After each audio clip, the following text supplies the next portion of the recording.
Lunedì 10 agosto, San Lorenzo Martire. È il 223esimo giorno dall'inizio dell'anno e ne mancano 143 al termine. Il sole sorge alle 6:06 e tramonta alle 20:26. La luna si leva alle 23:46 e tramonta alle 12:45.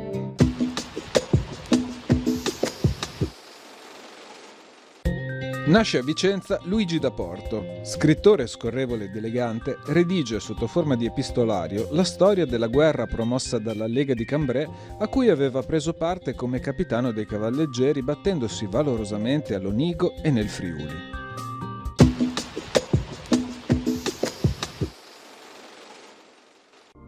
Le previsioni per domani. Sulla pianura precipitazioni assenti e cielo generalmente sereno o poco nuvoloso.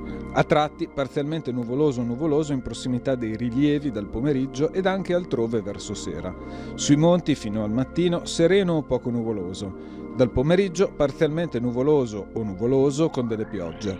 Temperature senza variazioni di rilievo.